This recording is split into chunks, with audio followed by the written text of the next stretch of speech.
हरे कृष्णा। अक्सर लोग पूछते हैं कि किस उम्र में भगवद गीता को हम पढ़ सकते हैं, निश्चित कुछ समय वगैरह। तो हम देखते हैं कि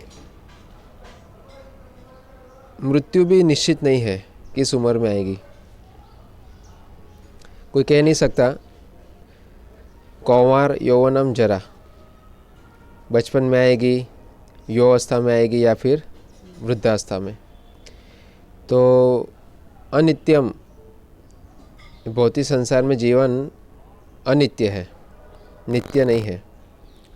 कोई भरोसा नहीं है कब मृत्यु आएगी। इसलिए हम देखते हैं कि भगवद गीता को पढ़ने का भी कोई ऐसा नहीं है। जब से हमें माँ के गर्भ में होते हैं, जैसे हम देखते हैं हमारे संस्कृति के अंदर, भारत की संस्कृति के अंदर संस्कार विधि है। तो संस्कार विधि का मतलब होता है कि गंभीर, मनुष्य जीवन गंभीर है। तो इसलिए गर्भाधान संस्कार होते हैं। तो गर्भाधान संस्कार का मतलब है कि जब से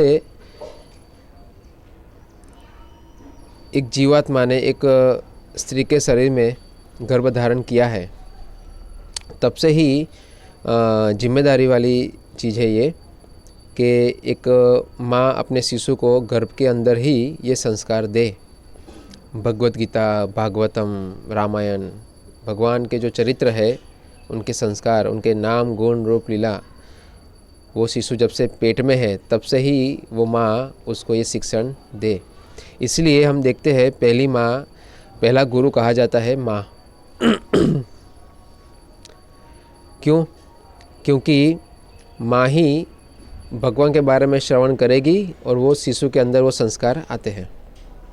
तो भक्त प्रहलाद के जीवन काल में हम देखते हैं, जब वो कयाधु उनकी माँ थी, उनके पेट में थे, तो नारद मुनि के द्वारा उन्होंने श्रवण किया था संस्कार विधि,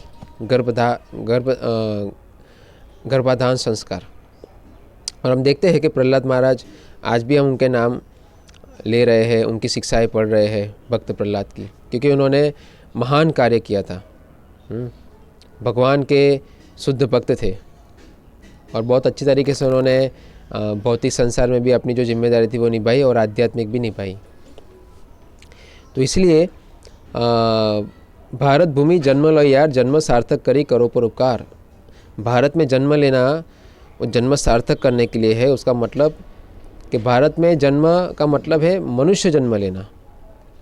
भारत में जन्म लेने का मतलब है कि हमें मनुष्य जन्म मिला है, तो जन्म सार्थक करने के लिए। तो क्या जन्म सार्थक करेंगे हम? हमें भगवान के बारे में समझने का मौका मिला है भारतवर्ष में।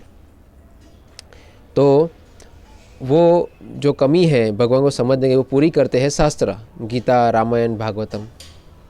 तो बहुत ही अच्छा होगा जो कोई स्त्री गर्भधारण किया है तब से ही उसको अभ्यास करे, जो जिसमें शिशु में वो संस्कार आएंगे। या फिर प्रहलाद महाराज कहते हैं कौमार आचरित प्राज्ञो, बचपन से ही उसका अभ्यास होना चाहिए। जैसे 5 साल में हम गुरुकुल में भेजते थे बच्चों को, पहले वैदिक समय के अंदर।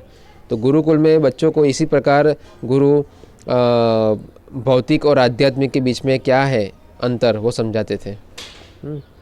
तो हर प्रकार का वहाँ शिक्षण दिया जाता था।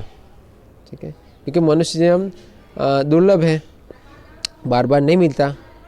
और इस जीवन में हमें क्या अभ्यास करना है? इस जीवन में यह अभ्यास करना है कि हम और एक जन्म ना लें। तो जितने जन्म लेंगे उतने बार शरीर मिलेगा, और ये शरीर दुखों का भंडार है। शरीर व्याधि मंदिरम।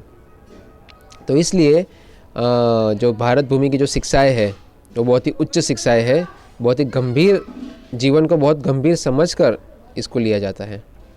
तो इसलिए भगवद गीता को समझने में देरी नहीं करनी चाहिए। हाँ, भगवद गीता हमारे पास, हमारे घर में सभी वैदिक शास्त्र होने चाहिए। हम उसका अभ्यास करें और अपना जीवन सफल बनाएं। हरे कृष्णा।